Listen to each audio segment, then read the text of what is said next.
Azt találtam ki, hogy ebből a régi kopott és egyébként lomtalanításon szerzett ládából egy nagyon jó pofa otthoni görgős tárolót fogok készíteni, de a hangsúly az nem a görgőkön van, hanem a táblafestéken, amivel az oldalát majd ki fogom dekorálni.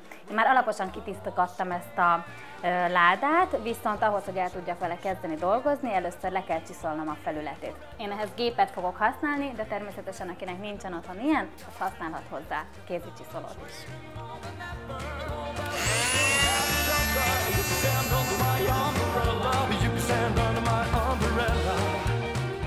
Most pedig portalanítom a felületet, amit könnyedén elvégezhetek egy nedves ronggyal. És hogyha esetleg ilyenkor tapasztalunk a fában repedéseket vagy hibákat, azt természetesen glettelő anyaggal kijavíthatjuk, amit aztán újra kell csiszolni, viszont nekem nagyon jó ennek az oldala, úgyhogy most ki fogom maszkolni, hogy aztán majd hozzákezdhessek a festéshez.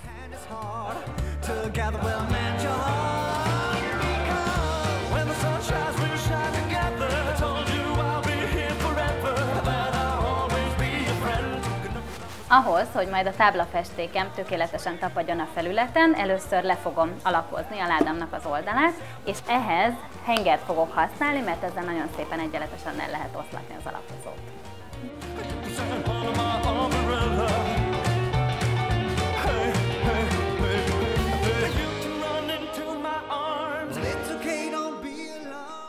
Amíg szárad az alapozó festékem, addig sem leszek tétlen, megfordítom a ládát, és ki fogom keverni a saját készítésű táblafestéket.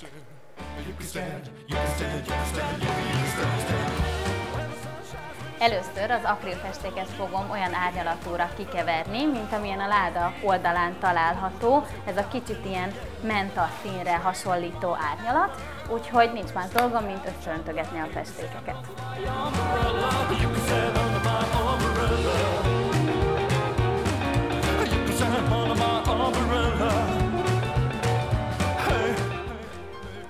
A táblafesték elkészítéséhez 3D port fogok használni, ami a nevéből is adódóan háromdimenziós felületek kialakítására alkalmas, akár szabad kézzel, vagy akár sablonnal is, de én most kihasználom azt a tulajdonságát, hogy táblafestéket is lehet belőle készíteni, úgyhogy a keverési arányoknak megfelelően megmutatom, hogy hogyan kell ezt csinálni. A recept az az, hogy 2 rész festékhez 1 rész 3D sport kell hozzáadni.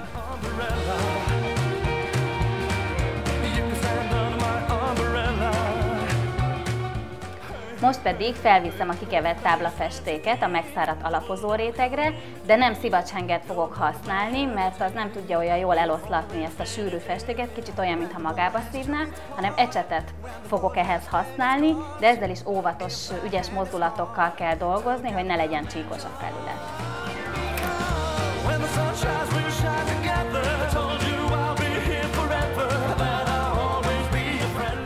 Mivel ennek a festéknek elég hosszú a száradási ideje, ezt meggyorsíthatjuk egy hajszárító segítségével, és miután megszáradt az első réteg, még 1 vagy 2 rétegben le kell festenünk, hogy jó vastag legyen a táblafestékes rétegünk. Amíg szárad az utolsó réteg, addig fel fogom a görgőket csavarozni a ládának az aljára. Nem kell előfúrni a lyukakat, mivel ebbe a régi fába könnyedén beleszalad majd a csavar. Azért kellett több rétegben lefesteni a táblafestékkel a láda oldalát, mert ezt most vissza kell csiszolni, hogy a felület teljesen sima legyen, és jól lehessen rá krétával írni. És azért mondtam, hogy az ecsettel ügyesen kell bánni, mert hogyha nagy barázdák keletkeztek volna, vagy ecsetcsíkok, akkor most nagyon sokáig kellene csiszolnunk.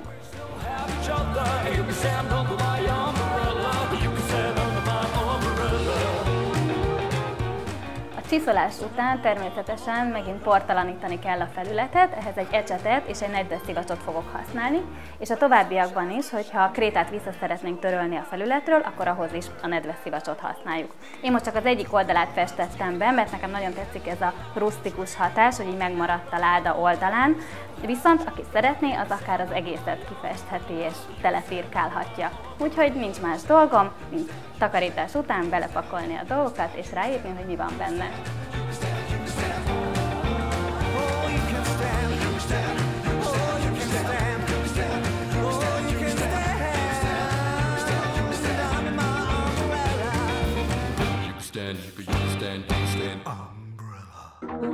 Ha szeretnétek megtudni, hogy milyen trendi dolgokat lehet készíteni hobbi technikákkal, akkor iratkozzatok föl a videócsatornánkra.